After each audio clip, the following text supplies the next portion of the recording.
Pessoal, tudo bem com vocês? Bom, pela segunda vez, eu vou conversar com o advogado Dr. Guilherme Frasson, aqui do escritório de advogados, né? Escritório de advocacia, da doutora Maria Veneranda Espina e também Galharini, que é o doutor Marcelo, e claro, onde o Guilherme também já faz parte, e nós temos o doutor Roberto Mendonça Farias, é isso? Isso, e o doutor João Paulo Bonadio Estraioto. Ah, é mesmo? Também? Sim, tem mais um. Nossa, gente, ó, cresceu, está bom demais, né? Hoje nós vamos falar sobre um assunto, porque eu sei que tem o vovô, a vovó, tem outras pessoas que, né, estão no auxílio-doença, estão se aposentando, querem se aposentar, como é que funciona, o que mudou, se continua todas aquelas normas, essas coisas da presidente Dilma, ou se mudou alguma coisa com o Temer. Nós vamos conversar um pouquinho aqui com o doutor Guilherme, e ele vai explicar para você, ele vai dar mais esmiuçada na situação para que vocês possam entender, para que eu possa entender. Porque quando sai na mídia, é coisa de 1 minuto. Em 1 minuto eles dão, né, umas rápidas pinceladas e você fica boiando. Mas hoje nós vamos conversar um pouquinho a respeito da aposentadoria por tempo de contribuição, tá? E também aposentadoria por invalidez e auxílio-doença. Vamos conversar também auxílio reclusão e pensão por morte. Você sabe o que é auxílio reclusão? Você vai ficar sabendo. Tudo bem, Guilherme? Boa tarde, Tenente, tudo bem? Bem, graças a Deus. Bom te ver. Igualmente. Só que outra vez você não estava barbudo. Não, eu estava com um aspecto mais novo.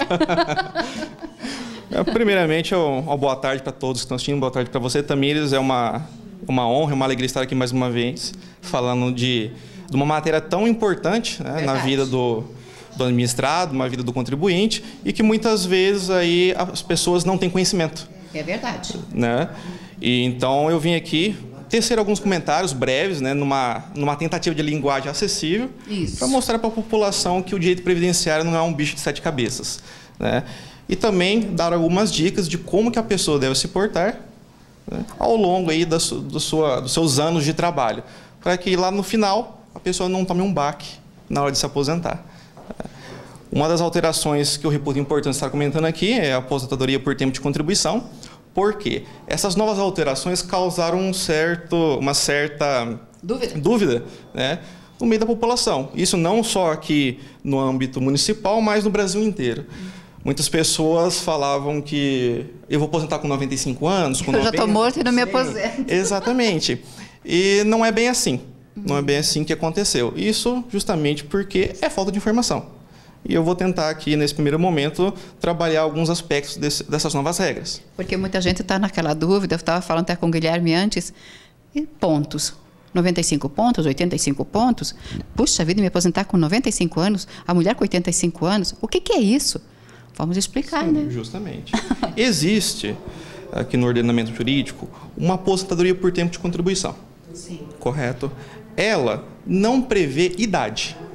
É basicamente assim, eu trabalhei enquanto homem por 35 anos, lá no final, a hora que eu atingir esse período, eu vou até o INSS e vou me aposentar. O INSS vai fazer o cálculo de quanto que eu ganhei, ele vai usar as 80% maiores contribuições, os maiores salários, depois eu vou explicar da importância disso, e ele vai conceder minha aposentadoria com uma renda X. A mulher é um pouquinho menos, 30 anos de contribuição, e não tem idade. Essa é a aposentadoria por tempo de contribuição que nós temos há muitos anos, correto? Essa nova aposentadoria instituída recentemente, que nós chamamos de aposentadoria por pontos, ela consiste no seguinte: 95 pontos para o homem, 85 pontos para a mulher. Como que é feito esse cálculo? É por idade? Não, não tem que ter 95 anos, não tem que ter 85 anos. Esses 95 pontos, no caso, para o homem, é a soma da idade com o tempo de contribuição. A contribuição, ela nunca vai abaixar. Essa regra antiga, que é 35 para o homem e 30 para a mulher, ela permanece. A única coisa que essa lei vem e faz é instituir uma idade mínima para chegar nessa pontuação.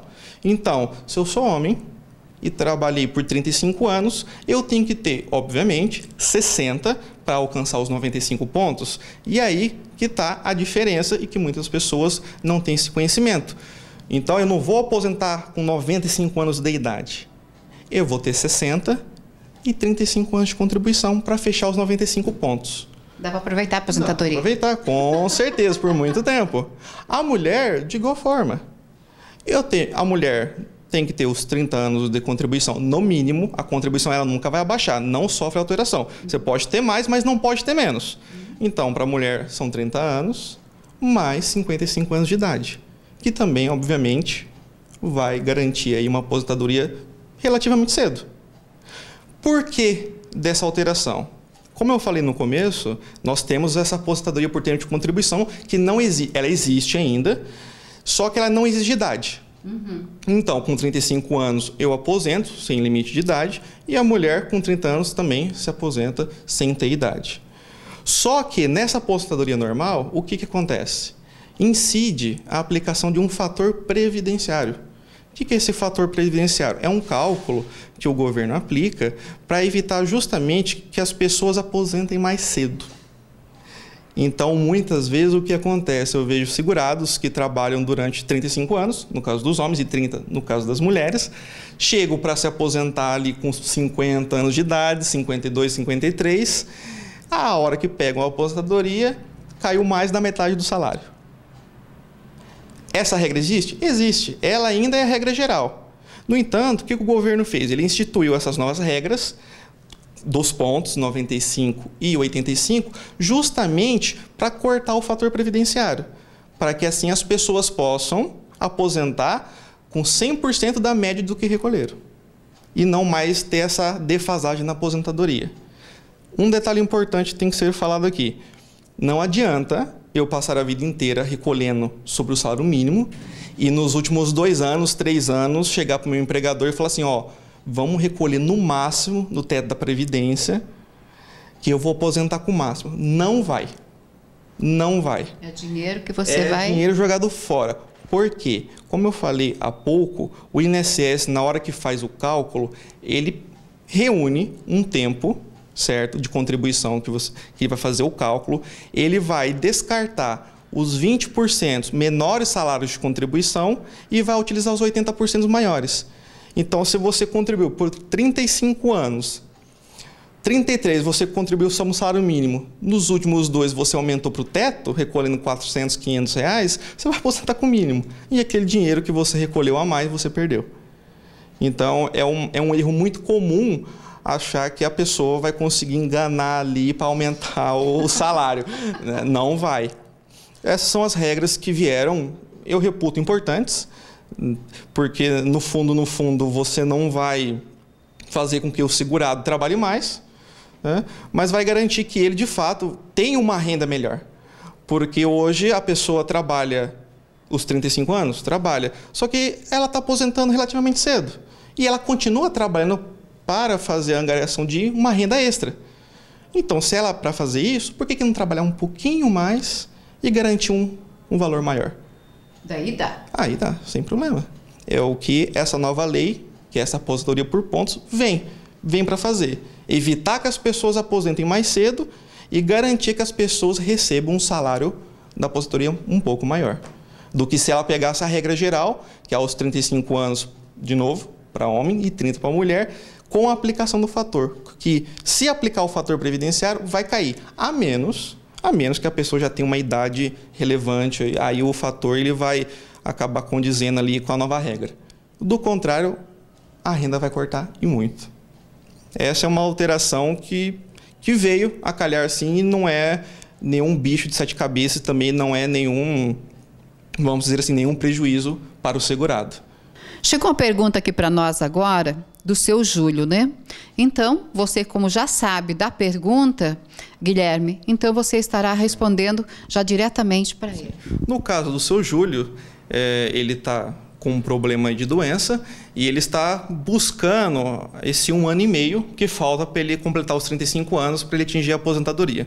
No caso dele, dependendo da idade, se ele de fato tiver mais do que 60 anos ou 60 anos no momento que ele completar os 35, ele vai pegar a nova regra dos 95 pontos. E ele vai aposentar com 100% da média que o INSS utilizar para fazer o cálculo.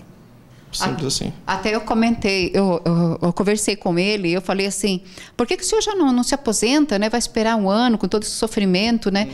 Não tem como, né? Na verdade, tem que atingir, né, Guilherme? Na verdade, existe ainda, para aquelas pessoas que têm muitos anos de carteira, que são anteriores a 2003, existe a aposentadoria proporcional, certo? Que daí eles exigiam também, é uma exceção, que daí você dependeria da análise de um profissional, que é uma exceção muito específica, que ele poderia sim, né, mediante o pagamento de um buraco negro que nós falamos, ele poderia pegar a aposentadoria proporcional, né? Aí exigiria ali 33 anos de contribuição, mais 53 anos de idade. Só que neste caso em específico, incidiria também o fator previdenciário e acabaria por prejudicar a renda dele. Certo? Então, no caso do seu Júlio, compensa ele aguardar 1 ano e meio para pegar as novas regras dos 95 pontos. Simples assim. Bom, seu Júlio, qualquer coisa aí, ó, Guilherme Frações está aqui à tua disposição. Vamos para outra pergunta, porque senão nós não vamos conseguir responder todas. Aposentadoria por invalidez e também o auxílio-doença. Como que fica tudo isso? Sim, nós tivemos algumas alterações recentes, com base numa medida provisória que foi lançada neste ano, em que aquelas pessoas que tiveram o auxílio-doença ou aposentadoria por invalidez concedidos, seja na fase judicial, seja na fase administrativa junto ao INSS, eles poderão estar sendo chamados, aí eventualmente, para fazer uma nova reavaliação junto ao INSS. Não importa que você foi concedido lá na Justiça.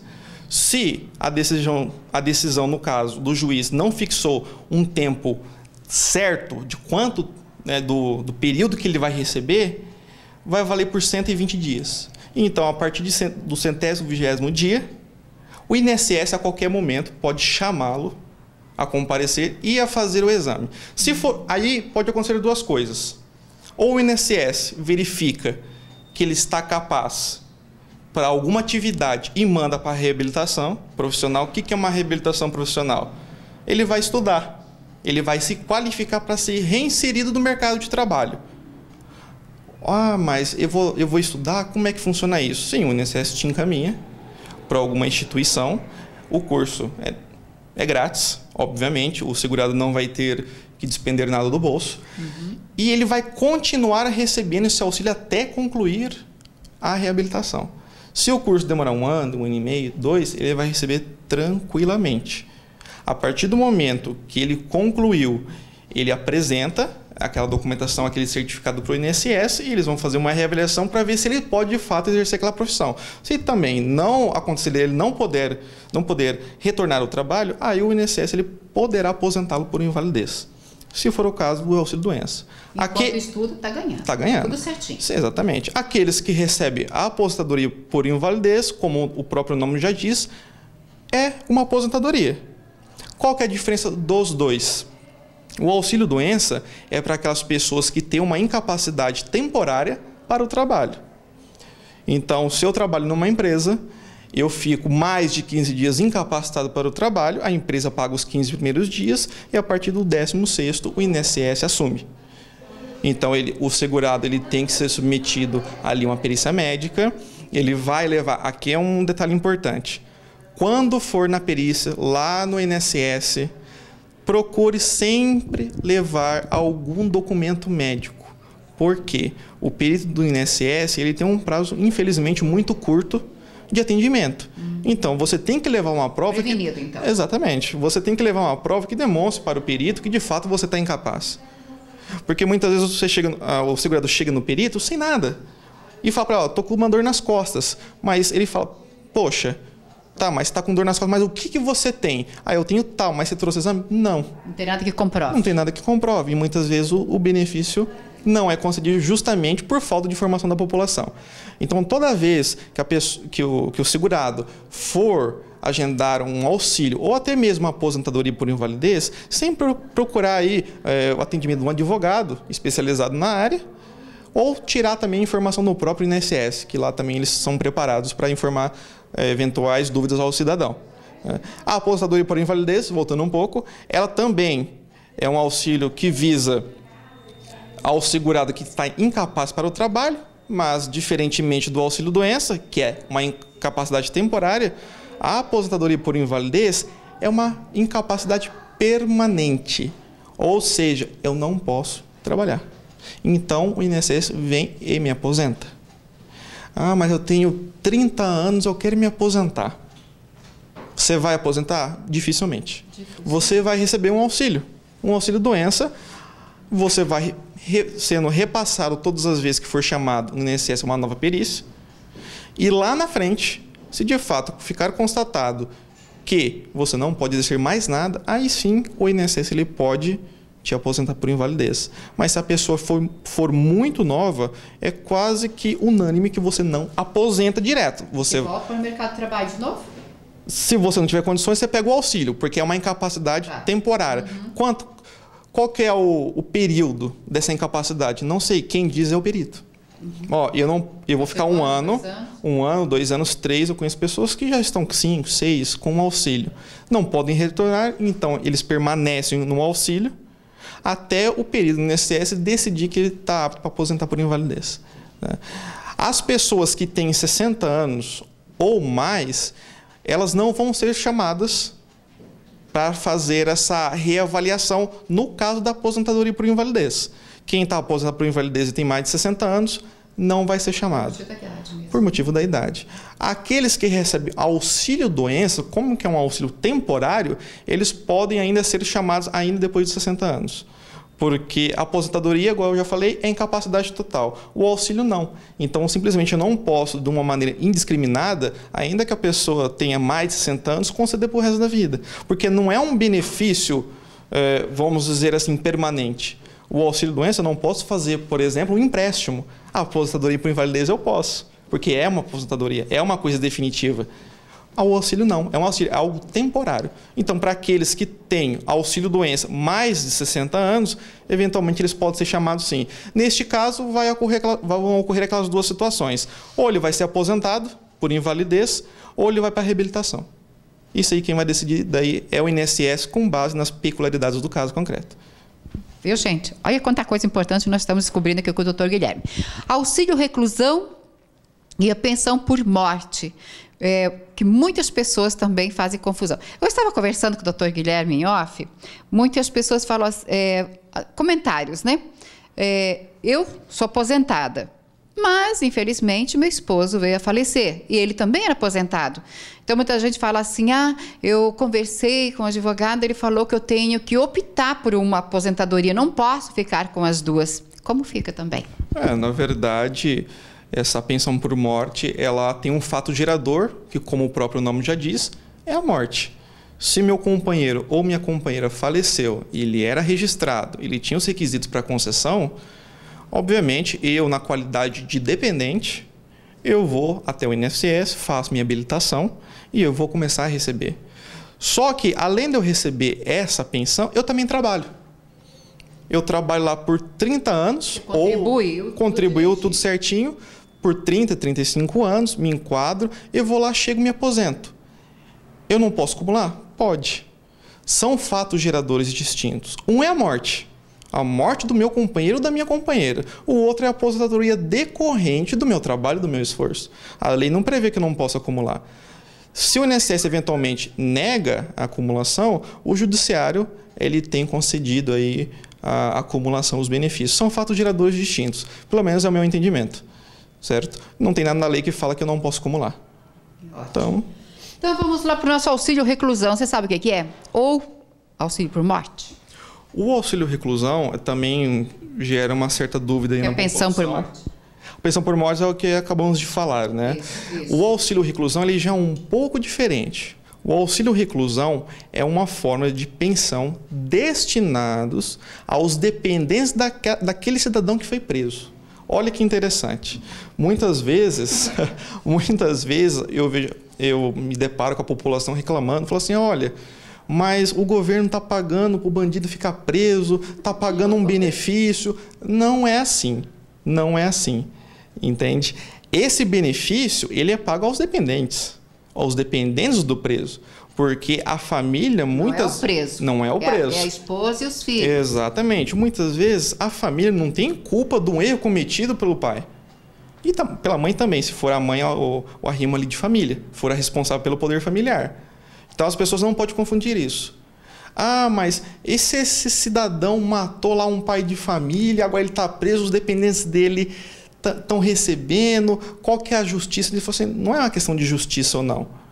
O fato dele ter matado alguém, ter roubado, ter cometido N crimes, isso aí vai ser dirimido lá na justiça criminal. E, eventualmente, os dependentes da vítima que faleceu ou que foi ali objeto de furto, eles poderão ingressar posteriormente contra esse cidadão, visando o recebimento aí de pensão, de indenização por dano moral, material, enfim. A questão é, o auxílio reclusão é um benefício previdenciário, não se confunde com responsabilidade civil. São coisas diferentes. Mas eu posso pagar para qualquer preso, para qualquer dependente de preso? Não. O auxílio reclusão ele é destinado às famílias de baixa renda. Então, o valor atual do auxílio reclusão funciona da seguinte forma. Se eu vou preso hoje, eu tenho que ganhar, no máximo, 1.200 e uns quebradinhos. Esse é o máximo que eu posso ganhar para os meus dependentes fazendo jus ao recebimento. Eu ganho 3.000 e fui preso. Não tem como. Então, vocês veem que não é um benefício concedido indiscriminadamente para qualquer pessoa. Não, de modo algum. É um benefício destinado à família baixa renda. Se eu vou preso hoje, ganho 1.200 os quebradinhos, que é o teto, né, que o INSS estipula, meus dependentes vão estar segurados. Ah, Guilherme, mas eu ganho, é 1.200, 1.200 os quebrados, mas eu ganho 1.300. Como é que faz? Eu ganho 1.350. Passei um pouquinho do limite. No INSS, possivelmente o seu pedido vai ser indeferido. Por quê? Porque o INSS ele trabalha segundo a lei. A lei fala 1.200, ele não pode conceder com base no 1.201, um exemplo. Estrita legalidade. O INSS só pode fazer aquilo que a lei manda. Diferentemente do judiciário, que o juiz ele pode, através de princípios, estender, né, mitigar esses princípios da legalidade. Se eu ganho 1.300, a lei fala 1.200, com base no caso concreto, o juiz vai poder conceder e estender essas pessoas. Não é por causa de R$50, R$100, R$150 que eu vou deixar de receber um benefício. Isso tudo verificando o caso concreto. Então, se você tem um benefício indeferido porque o seu esposo está preso ou sua esposa está presa e passou um pouquinho do salário de contribuição, você pode recorrer ao judiciário, sim, que possivelmente o pleito, né, o teu pedido vai ser deferido com certeza. Mas desde que seja, obviamente, dentro dos patamares lógicos. Eu não posso ganhar 5, 10 mil reais que eu não vou ter direito. É próximo àquele valor instituído na lei. 1.300, 1.400, dá até para brigar. Muito mais do que isso, não tem como. Lei é lei. Lei é lei. Só o juiz ele pode fazer sem uma interpretação extensiva, mas também o juiz ele tem que se atentar para outros princípios. Ele não pode simplesmente virar um legislador. Porque quem cria a lei é o legislativo. O judiciário simplesmente não pode chegar e criar uma terceira regra. Falar, não, eu entendo que pode ser pago até 10 mil. Não, o judiciário não pode fazer. Mas estender ali dentro dos limites da proporcionalidade, ele pode fazer sim, sem problema nenhum. No caso de comprovar a dependência decorrente de união estável, a lei ela traz várias provas que você pode fazer isso junto ao INSS. A primeira delas, e mais fácil, é você ir lá no cartório de títulos e documentos, confeccionar o termo de reconhecimento de união estável e aquilo está aprovado.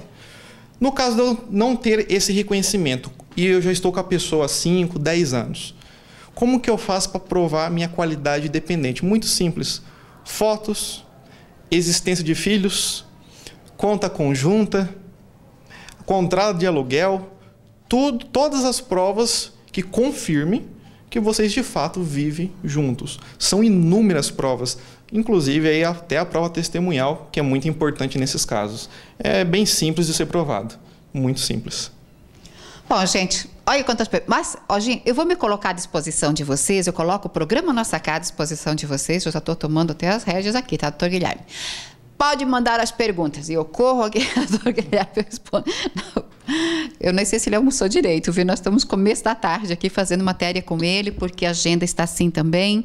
Muitas pessoas em dúvida na área, né, da Previdência e estão procurando. Mas se você ficou em dúvida também em alguma coisa, tem programa Nossa Casa tv@hotmail.com. Entre em contato, dê sua pergunta. Agora, se as pessoas quiserem ligar aqui no escritório, doutor Guilherme, qual que é o telefone daqui? O meu é 8434-8243, 9753-8306. Esses são os 2 celulares que estamos de trabalho. Então, gente, já não fiquem na dúvida, pode ligar, pode passar e-mail para mim também. O meu celular de trabalho, 9768-2411. Eu também vou pegar todas as tuas perguntas, vamos tirar as suas dúvidas e o doutor Guilherme vai respondendo aos poucos, porque, às vezes, a minha dúvida vai sanar a dúvida do outro, né? Eu estou em dúvida de alguma coisa, o doutor Guilherme vai responder e vai servir para muita gente. E eu fico muito feliz em poder retornar aqui ao escritório da doutora Maria Veneranda Espina para conversar com o doutor Guilherme. Doutor Guilherme, a tua formação é Previdência?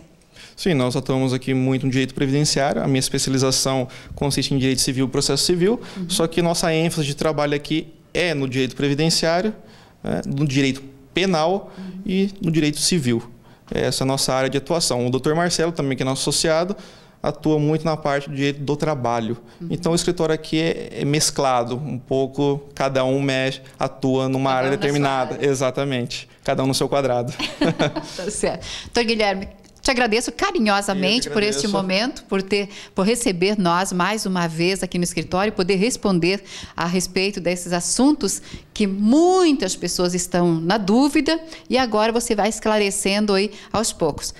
Pode ser que eu volte mais rápido que você espere aqui para o escritório para a gente poder continuar esse nosso bate-papo. Com certeza, e qualquer dúvida que a população estiver, pode estar entrando em contato com você, como você mesmo disse, comigo, que eu estarei à disposição para sanar qualquer dúvida aí remanescentes. Que Jesus te abençoe grandemente e até mais. Amém, a todos nós.